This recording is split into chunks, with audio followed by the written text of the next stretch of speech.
what does it mean to you to lead from the heart?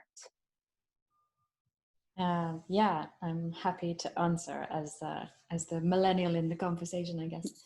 Um, I think I was thinking as you were speaking, Mark, that I think the first time I started to think about this was back in 2014 at a conference where I saw a London Business School professor called Julian Birkinshaw giving a talk, and he was sort of showing how, going back to the Industrial Revolution, we've had kind of three phases of leadership in terms of like the mindset and the assumptions we make. And the first was, in the industrial era, you could summarize it as like hands, that we needed people to operate machines. We just needed bodies.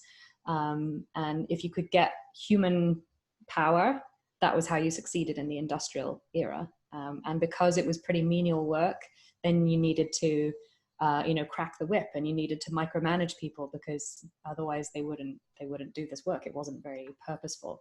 And then the next phase was you could call it head, where we had the information knowledge era, where as a leader, if you had knowledge, if you were smart, if you had information as a company, as an organization, that was like your capital. That was the way to be competitive.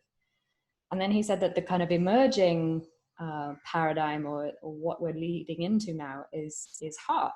Is like nowadays, with uncertainty and things, the pace of change being faster and all of that stuff, it's increasingly important to have leaders who are emotionally intelligent, and leaders who can have kind of conviction.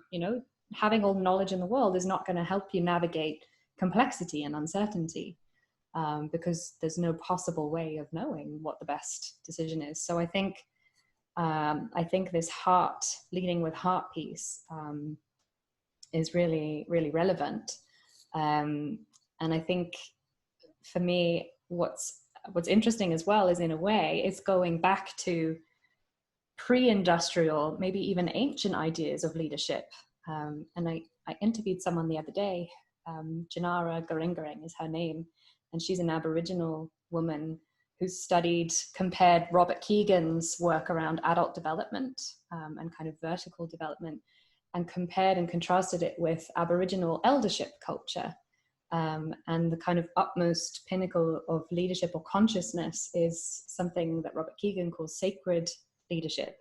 And in eldership sort of culture, in Aboriginal culture, which is like 60,000 years old, the principles of what makes a good leader, and leaders are chosen, they're not enforced, they're sort of selected by the group, are qualities like humility, being able to resolve and transform conflicts with other people, so they're very much leading from the heart qualities, instead of knowledge, or being the expert, or being able to make the right decision, or being responsible. So I think it's really interesting, this shift that we're seeing, and curious that in a way it's like going back to perhaps our pre-industrial roots, and trying to get back to the essence of who we are as humans, and kind of stripping away.